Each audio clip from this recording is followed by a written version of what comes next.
গুজরাটের কসাই নরেন্দ্র মোদী গুজরাটে কি করেছে আমাদের জানা আছে, তারই হুকুমে কাশ্মীরে কি হয় আমাদের জানা আছে। তার দেশের মিডিয়াগুলা, ওই যে রিপাবলিক বাংলা এক চ্যানেল আছে, ময়ূখ রঞ্জন, ব্যাং যেমন লাফায় ও তেমন লাফায়। বাংলাদেশের মানচিত্র ডিসপ্লেতে এনে বলবে এই যে চট্টগ্রাম, রংপুর, সিলেট আমরা দখল করে ফেলবো। চট্টগ্রাম, সিলেট আর রংপুর তোর বাপ দাদার নাকি? তুই দখল করে ফেলবি আর আমরা বসে থাকবো? এই দেশের 1 ইঞ্চি জমিনের দিকে কেউ যদি হাত বাড়ায়, এদেশের 18 কোটি মানুষ সেই কালো হাত ভেঙে চুরে টুকরা টুকরা করে ফেলবে। এদেশে একজন মানুষ বেঁচে থাকতে এদেশের 1 ইঞ্চি জমিকে কেউ অবৈধভাবে দখল করতে পারবে? আমি আবারও বলছি, আমরা যুদ্ধপ্রিয় নই, আমরা শান্তিপ্রিয় মানুষ। বাংলাদেশের মুসলমান শান্তিপ্রিয়, আমরা উগ্রবাদীও নই, উশৃঙ্খল নই, যুদ্ধপ্রিয় নই, আমরা শান্তিপ্রিয়, আমরা শান্তিতে বিশ্বাসী। কিন্তু আপনারা যদি নিজেরাই অশান্তির দাবানল জ্বালিয়ে আর আমাদের গা ঘেঁষায় ঘেঁষায় আমাদেরকে অশান্তির দিকে নিয়ে যাওয়ার চেষ্টা করেন, আমরা তো ডিফেন্সিভ, আমরা কাউকে আক্রমণ করি না। তবে মুসলমান বীরের জাতি আক্রান্ত হলে কাউকে কখনো ছেড়ে দেয় না। একটা সিংহ ঘুমিয়ে আছে, আপনি তার কানের কাছে গিয়ে কুচাকুচি করলেন, তার ঘুম যদি ভেঙে যায় তারপরে আচরণটা কেমন হবে বুঝতেই পারছেন। মুসলমান তো স্বভাবত সিংহের জাতি, কিন্তু শান্তিপ্রিয়। কিন্তু আপনি যদি সেই শান্তিপ্রিয় মুসলমানের কানের কাছে গিয়ে কিংবা তাদের কাছে ঘেঁষে আপনি যদি অশান্তির দাবানল জ্বালিয়ে দেওয়ার চেষ্টা করেন, সেই মুসলমান সিংহের মতো যখন গর্জে উঠবে, পরিণতি কিন্তু ভয়াবহ হয়ে যাবে। এমনিতেই রসুলের হাদিস আমাদের মাথায় আছে। যুবকদেরকে বলছি, যুবক ভাইয়েরা, মনোযোগ আছে? 1500 বছর আগে রসুল কি বলেছেন শুনেন। এটি নাসাই এবং তিরমিজি শরীফের হাদিস। বর্ণনাকারী সাহাবী হচ্ছেন খাওবান রাদিয়াল্লাহু আনহু। তিনি বলছেন, আল্লাহ নবী বলেছেন, ইসাবাতানি মিন উম্মতি আখরাজাহুমুল্লাহু মিনান নার। আমার উম্মতের 2টা দলকে আল্লাহ তাআলা জাহান্নাম থেকে মুক্তি দিয়েছেন, এদেরকে আল্লাহ বিনা হিসাবে জান্নাত দিবেন। আপনারা সুবহানাল্লাহ পড়বেন না? কয়টা দলকে আল্লাহ জাহান্নাম থেকে মুক্তি দিয়েছেন? জোরে বলতে হবে, কয়টা? একটা দল হলো, রাসূল বলেছেন, ইসাবাতুন তাকজুল হিন্দ। একটি দল হলো যারা হিন্দুস্তানের বিরুদ্ধে যুদ্ধে অংশ নিবে। হিন্দুস্তানের বিরুদ্ধে যুদ্ধে অংশ নেওয়া প্রতিটি মুসলমানকে আল্লাহ জাহান্নাম থেকে মুক্তি দিবেন। এটি মনোযোগ কেমন ছিল? যুদ্ধে শহীদ হওয়া না অংশ নেওয়া? যদি বলেন, তাহলে এটা 1500 বছর আগের হাদিস। রাসূল বলেছেন হিন্দুস্তানের বিরুদ্ধে যুদ্ধে যারা অংশ নিবে, এই হাদিস কি বার্তা দেয়? তাহলে হিন্দুস্তানিদের সাথে মুসলমানদের একটা যুদ্ধ হবে। এটা 1500 বছর আগে বলেছেন মুহাম্মদুর রাসূলুল্লাহ সাল্লাল্লাহু আলাইহি ওয়াসাল্লাম, যেটাকে বলা হয় গাজওয়াতুল হিন্দ। এখন আমরা তো আর যুদ্ধে ঝাঁপিয়ে করার জন্য পাগল করা হয়ে যায়নি। আমি আগেই বলেছি, মুসলমান যুদ্ধপ্রিয় না, মুসলমান হলো শান্তিপ্রিয়। আপনি যদি নিজেই যুদ্ধ বাঁধিয়ে দেন, আপনি কি মনে করেন আমরা বসে থাকবো? ওই রসুলের গাজওয়াতুল হিন্দের চেতনার হাদিস আমাদের মাথায় আছে। আমরা জানি এই পবিত্র যুদ্ধে অংশ নিলে জাহান্নামের আগুন আল্লাহ আমাদের জন্য মাফ করে দিবেন। সুতরাং আপনি নিজে থেকেই যদি যুদ্ধের দাবানল ছড়িয়ে দেন, এদেশের যুবক যুবতী, তরুণ তরুণী, আবাল বৃদ্ধ বনিতা গাজওয়াতুল হিন্দের চেতনা নিয়ে যখন নেমে যাবে, ইউনূস সাহেব বলেছেন 7 সিস্টারের কথা। আর আমি বলছি, আমার দেশের মানচিত্রের উপরে কুনজর দিলে ভারতের মানচিত্র টুকরা টুকরা হয়ে গিয়ে দিল্লিতে কালেমার পতাকা আবার উড়াইয়া দেওয়া হবে। সুতরাং গুজরাটের কসাই, আরএসএস এর গুন্ডা নরেন্দ্র মোদীকে সাবধান করছে, নিজের চরকায় তেল দাও। বিবিসি বলছে তোমার দেশের 60 কোটি মানুষ এখনো স্বাস্থ্যসম্মত পায়খানা ব্যবহার করতে পারে না। মানুষকে আগে টয়লেট উপহার দাও, আগে মানুষকে টয়লেটে পাঠাও। আমি নিজে ভারতে 5-6 বার গিয়েছি, যদিও গত 5-6 বছর ধরে যাই না। আমাকে সর্বশেষ 2019 সালে নেতাজি সুভাষচন্দ্র বসু আন্তর্জাতিক বিমানবন্দরে প্রায় 2-3 ঘন্টা আমাকে অন্যায়ভাবে আটকে রেখেছে। এরপর থেকে আমি আর ভারতে যাই না। অনেকে বলে ভারতে আমি মাহফিলে যাই না কেন? এই কারণে যাই না, 2-3 ঘন্টা আমাকে আটক করে রেখেছে, অনেক হ্যারেস করেছিল। তো আমি বহুবার গিয়েছি ভারতে, ওদের স্বাস্থ্যসম্মত টয়লেট নাই। অনেক জায়গায় আমি দাওয়াতে সফরেও গিয়েছি, মানুষ খোলা জায়গায় পায়খানা করে। নিজের চরকায় তেল দাও, নিজের দেশের মানুষের প্রতি মনোযোগী হও। আমার দেশে হিন্দু, মুসলিম, বৌদ্ধ, খ্রিস্টান সবাই মিলেমিশে আমরা সম্প্রীতির সাথে আছি। এদেশে ইসলাম যদি কায়েম হয়, অমুসলিমরা আরো আরামে থাকবে, তোমাদের জন্য চলাফেরা অত বেশি না হয়। সম্মানিত ভাইয়েরা, বলছিলাম ইসলাম কায়েম হলে অমুসলিমরাও এরা কি দুঃখে থাকবে না সুখে থাকবে? তাহলে সকল ধর্ম বর্ণের মানুষের অধিকারের জন্য মানুষের শাসন ব্যবস্থা দরকার না ইসলামী শাসন ব্যবস্থা দরকার? নাম্বার 5, কষ্ট হচ্ছে নাকি আপনাদের? 5 নাম্বার, ইসলামী শাসন ব্যবস্থা এজন্য দরকার। ইসলামী শাসন ব্যবস্থা থাকলে সকল মতের মানুষ মত প্রকাশের এবং সকল ধর্মের মানুষ ধর্ম পালনের সুযোগ পাবে। আমরা দেখেছি ধর্মনিরপেক্ষ মতবাদের কথা বলে দেখা গিয়েছে শুধুমাত্র মুসলমানদেরকে অবাধ ধর্ম চর্চার পথে বিভিন্ন কায়দায় বাধা বিঘ্নতা সৃষ্টি করা হয়েছে। আপনারা দেখেছেন গত 15 বছর হিন্দুরা তাদের পূজা অর্চনা করেছে অনেক সেফটি সিকিউরিটির সাথে। তারা করুক, এটা রাষ্ট্রের দায়িত্ব তাদেরকে এই ব্যবস্থা করে দেওয়া। কিন্তু তারা যদি এই সুযোগ পায়, মুসলমান এই সুযোগ পায় না কেন? আপনারা দেখেছেন এক একটা মাহফিলের আয়োজন করতে গিয়ে মানুষ কত বাধার সম্মুখীন হয়েছে, এমনকি মাহফিলের আয়োজন হয়েছে এই অপরাধে অন্যায়ভাবে জেলে বন্দী করেও রাখা হয়েছে। এরকম হয় নাই? তাহলে এটা কি মত এবং অবাধ ধর্ম পালনের সুযোগ দেওয়া হলো? দেওয়া তো হলো না। কিন্তু ইসলাম যদি প্রতিষ্ঠিত হয়, সব ধর্মের মানুষ তার ধর্ম পালন করবে। কারণ আল্লাহ তো বলেছেন লা ইকরাহা ফিদ-দীন, ধর্মের ব্যাপারে কোনো জোর জবরদস্তি নাই। লাকুম দীনুকুম ওয়ালিয়া দীন। যদিও আমাদের দেশে ধর্ম নিরপেক্ষ মতবাদীরা এই আয়াতের অপেক্ষা করেছে। আমার দেশের এক রাবেয়া বসরি ছিলেন, তিনি একবার বলেছিলেন যে বুখারী শরীফে আছে লাকুম দীনুকুম ওয়ালিয়া দীন। এটা কি বুখারী শরীফে? যদি বলেন এটা কি বুখারী শরীফে? এটা কোথায়? এটা কোরআনে আছে, লাকুম দীনুকুম ওয়ালিয়া দীন। এই রাবেয়া বসরি আর আরেক আব্দুল কাদের জিলানী পেয়েছিলাম ওই নারায়ণগঞ্জের কুতুব। ও বলেছে 70 রাকাত তাহাজ্জুদ রাতের বেলা পড়ে। তার নাম দিয়েছে আব্দুল কাদের জিলানী। আর এদিকে পাইছি আরেক রাবেয়া বসরি, উনি বলেছেন আমি সকালবেলা ঘুম থেকে উঠে সবার আগে জায়নামাজ খুঁজি। এই রাবেয়া বসরি জায়নামাজ খুঁজেন, ওইদিকে আব্দুল কাদের জিলানী রাতের বেলা তাহাজ্জুদে দাঁড়ায় থাকে। আর সারাদিন আলেম উলামা ধরে জেলখানায় ভরে রাখে, আর তরুণ যুবক ছাত্রদের গায়ে তাদের বুকে গুলি করার জন্য তারা পুলিশকে আদেশ করে। এই ছিল তাদের চরিত্র। সম্মানিত ভাইয়েরা, ইসলাম যদি কায়েম হয়, লাকুম দীনুকুম ওয়ালিয়া দীন, তোমার ধর্ম তোমার, আমার দিন আমার, যে যার ধর্ম পালন করবে। বলা হয় ধর্ম যার যার, উৎসব নাকি সবার। এটা একটা কুফরি কথা। ধর্ম যার, উৎসবও তার। যদি ইসলামী শাসন ব্যবস্থা প্রতিষ্ঠিত হয়, সকল ধর্মের মানুষ তার উৎসব নিরাপদে নির্বিঘ্নে সেফটি সিকিউরিটির সাথে পালন করবে, কাউকে কোনো বাধা দেওয়া হবে না। নাম্বার 6 নাম্বার, ইসলামী শাসন ব্যবস্থা যদি প্রতিষ্ঠিত হয়ে যায়, তাহলে সমাজ এবং রাষ্ট্রে অপরাধ প্রবণতা কমে যাবে। চুরি কমবে, ডাকাতি কমবে, জিনা, ব্যভিচার, খুন, হত্যা, গুম, লুণ্ঠন, রাহাজানি, চাঁদাবাজি, টেন্ডারবাজি কমে যাবে। কারণ এগুলোর বিচার যখন আল্লাহর কোরআন দিয়ে করা হবে, তখন অপরাধ আর সমাজে থাকবে না ইনশাআল্লাহ। আপনারা আমার দিকে তাকান, বলেন তো, এই যে চুরির শাস্তি মানুষ আইন বানাইয়া, মনে করেন একটা চোরকে এলাকায় ধরছেন, আপনাদের এলাকার নাম কি আন্দোলিয়া, তাই না? আজকে ধরলেন চোর, তাকে আপনারা থানায় সুপর্দ করলেন, থানা তাকে কোর্টে চালান করলো। তো এই চোর যদি 2-4 মাস 1-2 বছর জেলখানা থাকে, এরপরে যদি জামিন নিয়ে বের হয়, বেশিরভাগ ক্ষেত্রে আপনারা বলেন, আমি বলবো না, বেশিরভাগ ক্ষেত্রে বলেন তো, চোর ডাকাতরা জেল থেকে বের হয়ে চুরি ছেড়ে দেয় না আরো প্রমোশন নেয়?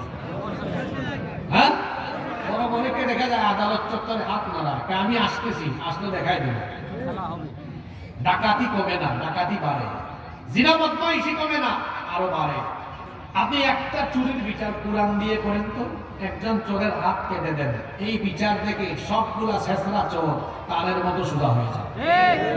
একটা ডাকাতির বিচার, একটা জিনার বিচার, ধর্ষণের বিচার কোরআন দিয়ে করে দেখেন, যারা অপরাধী আছে সোজা হয়ে যাবে।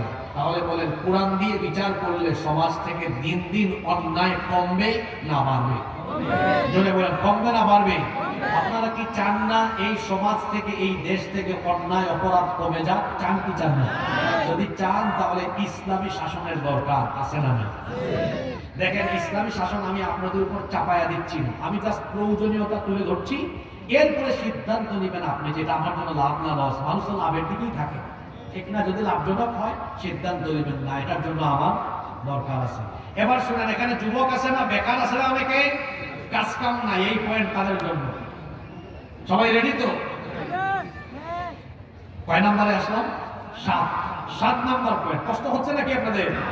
আমি তো পয়েন্ট ভিত্তিক বলছি। 7 নাম্বার, ইসলামী শাসন ব্যবস্থা থাকলে এই দেশে একজন গরিব মানুষ থাকবে না। কয়জন বললাম?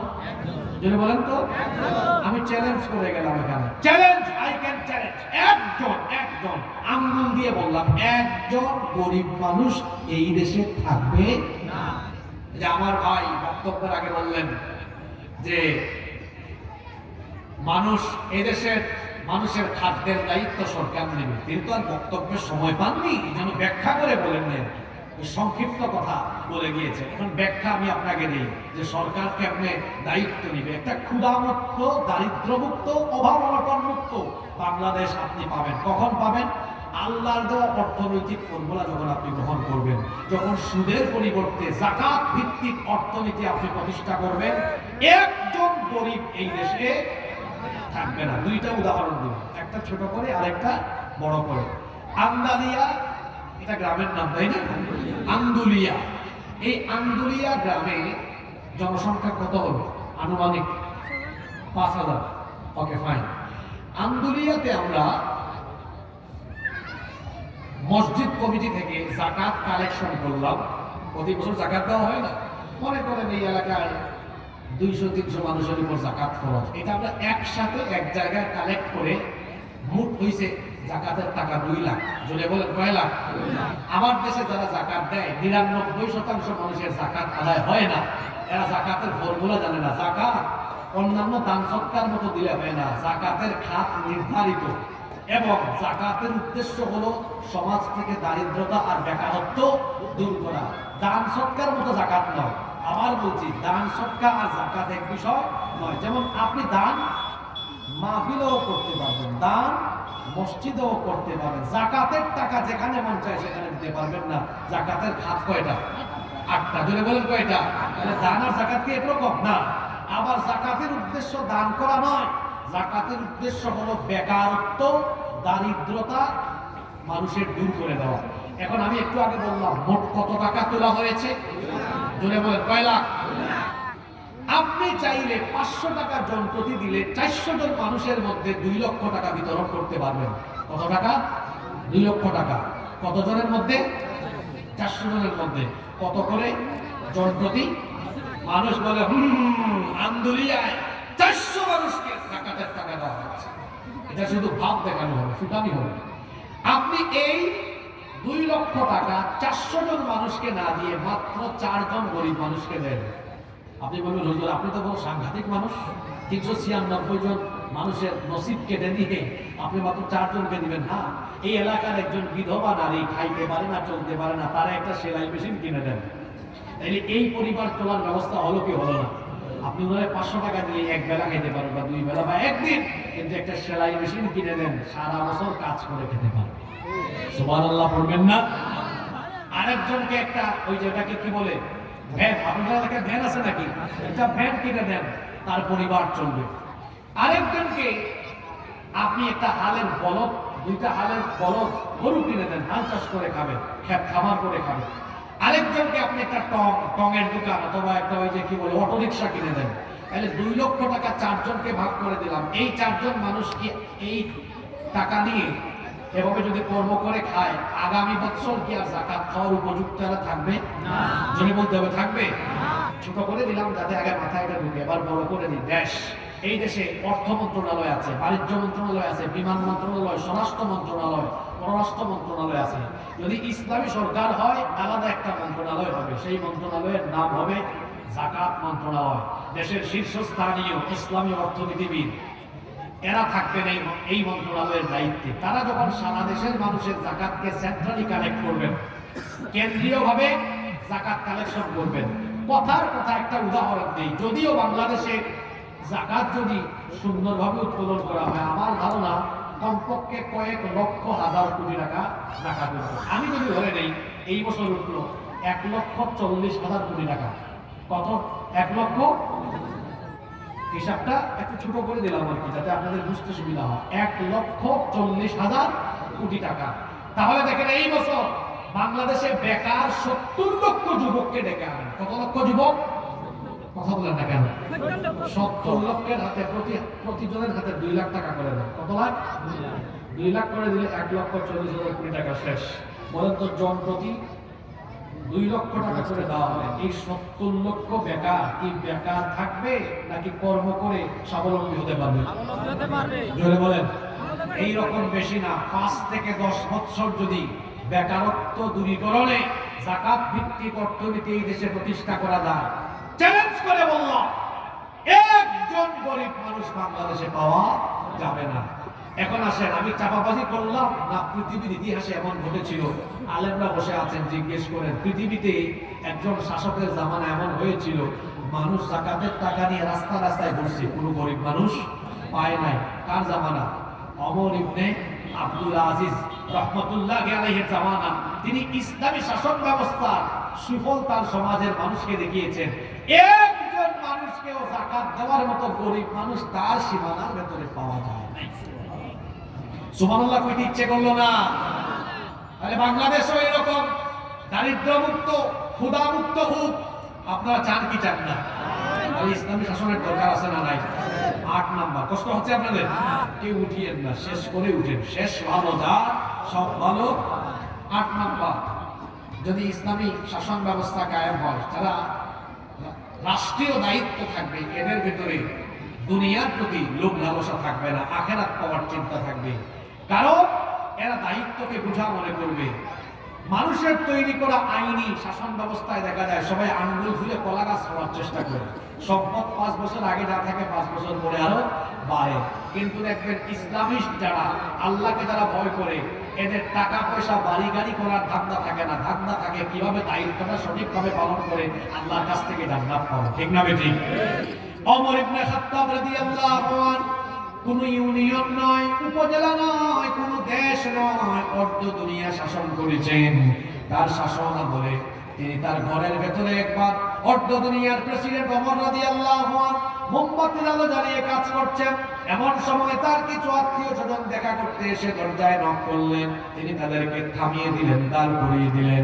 তার নিজের সামনে থাকা মোমবাতির আগুন ফু দিয়ে নিভিয়ে নতুন আর একটা মোমবাতিতে আগুন ধরালেন। তারপরে এদেরকে ভেতরে আসতে বললেন। এরা জিজ্ঞেস করলেন, আমিরুল মুমিনিন, আপনার সামনে একটা মোমবাতিতে আগুন ধরানো ছিল, সেটা ফু দিয়ে নিভিয়ে কেন নতুন আরেকটা মোমবাতিতে আগুন ধরালেন? তিনি তখন বললেন, তোমরা আসার আগ পর্যন্ত জনগণের টাকায় কেনা মোমবাতির আগুন জ্বালিয়ে জনগণের কল্যাণে রাষ্ট্রীয় কাজ করছিলাম। তোমরা যখন আসলে মনে মনে চিন্তা করলাম, রাষ্ট্রের টাকায় জনগণের টাকায় কেনা মোমবাতির আগুন জ্বালিয়ে যদি আমি তোমাদেরকে ঘরের ভেতর ঢুকায়া সেই মোমবাতির আলোতে বসে আমরা ব্যক্তিগত কথা বলি, জনগণের সম্পদ নষ্ট হবে, দেশের সম্পদ নষ্ট হবে, আমার উপর যে আমানতের দায়িত্ব দেওয়া হয়েছে তার খেয়ানত হবে, আল্লাহর কাছে আসামি হয়ে জালেম হয়ে কিয়ামতের সামনে দাঁড়ানো লাগবে। এই ভয় যখন আমার অন্তরে আসলো, জনগণের টাকায় কেনা মোমবাতির আগুন ফু দিয়ে নিভিয়ে নিজের টাকায় কেনা মোমবাতির আগুন জ্বালিয়ে তোমাদের সাথে কথা বলছি। এটা কোন শাসনের নমুনা?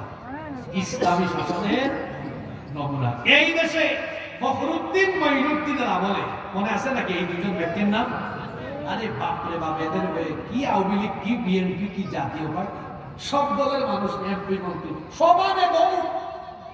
অনেককে আমি তখন মাদ্রাসায় পড়তাম, আমি নিজেও দেখছি যে সেনাবাহিনী ধরে অনেককে খালের মধ্যে চুবাইছে। চুবা আপনাদের এলাকায় হয়েছে কিনা? হয়েছে না?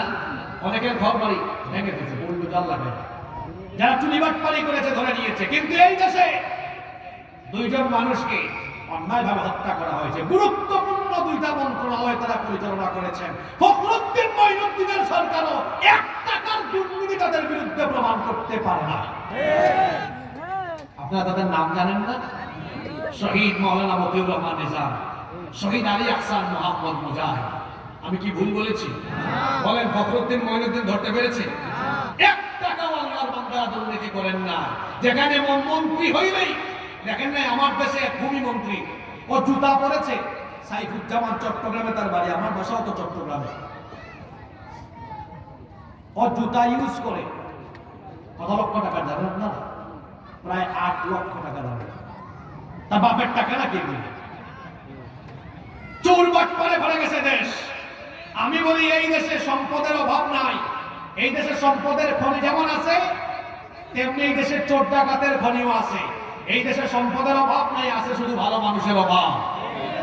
যদি এই দেশের দায়িত্ব সঠিক লোকদের হাতে তুলে দেওয়া যায়, এই দেশ এমন ভাবে চলতে থাকবে, বিশ্বের বুকে এই দেশ মাথা উঁচু করে দাঁড়াবে ইনশাআল্লাহ। মূল জায়গা চেঞ্জ করতে হবে। ড্রাইভার খারাপ থাকলে গাড়ি অ্যাক্সিডেন্ট করে, ঠিক তেমনি এই দেশ যারা চালায়, রাষ্ট্রীয় দায়িত্বে যারা থাকে, এরা চোরবাটপার হলে গোটা দেশ রসাতলে চলে যাবে। এই জন্য আল্লাহওয়ালা, পরহেজগার, কোরআনওয়ালা মানুষদেরকে সেখানে পাঠাতে হবে। রাজি আছেন তো? নাম্বার 9, সময় কমাদান হয়ে যাবে, একটু আপনারা ধৈর্য ধরেন। 9 নম্বর পয়েন্ট, কেন কোরআনের শাসনের দরকার? এজন্যই দরকার ইসলামী শাসন ব্যবস্থা। এটা হচ্ছে রাসূলের সবচেয়ে বড় সুন্নাহ, রাসূলের আদর্শ। তিনি শুধু মানুষকে নামাজ রোজার দাওয়াত দিতে আসেন নাই, তিনি আল্লাহর দেওয়া আইনের আলোকে, জীবন ব্যবস্থার আলোকে একটি আলোকিত রাষ্ট্র প্রতিষ্ঠা করে পৃথিবীবাসীর সামনে সেই দৃষ্টান্ত রেখে গিয়েছেন। আমার নবী কি 10 বছর মদিনার রাষ্ট্র পরিচালনা করেন নাই? যেভাবে আওয়াজ দিলে মনে হয় সন্দেহ আছে আপনাদের। আমার নবী কি 10 বছর মদিনা চালান নাই? তো আপনারা কি রাসূলুল্লাহ ইসলাম আর আপনাদের ইসলাম আলাদা করে ফেলবেন না?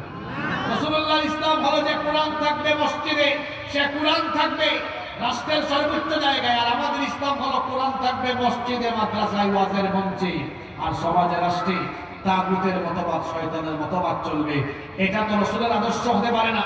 রাসূলের আদর্শ হচ্ছে যে কোরআন থাকবে মসজিদে, মাদ্রাসায়, সেই কোরআন থাকবে পার্লামেন্টে, ঠিক কি না?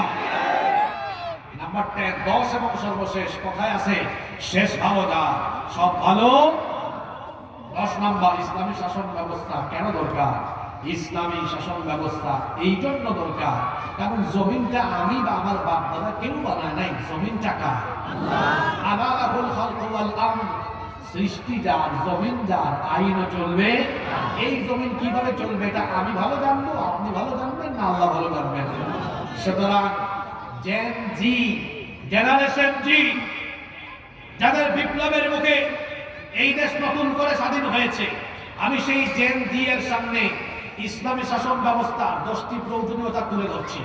আর তাদেরকে আমি সিদ্ধান্ত নেবার কথা বলছি।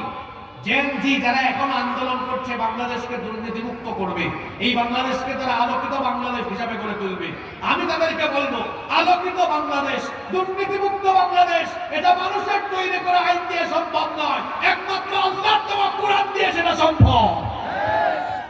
তাহলে আমরা সবাই সেই কোরআনের কল্যাণমুখী, ইসলামের দ্বীনের সেই কল্যাণমুখী রাষ্ট্র গঠনের জন্য, কোরআনের শাসন ব্যবস্থা, ইসলামী শাসন ব্যবস্থার জন্য ঐক্যবদ্ধ হয়ে কাঁধে কাঁধ মিলিয়ে সবাই কাজ করতে রাজি আছে না নাই?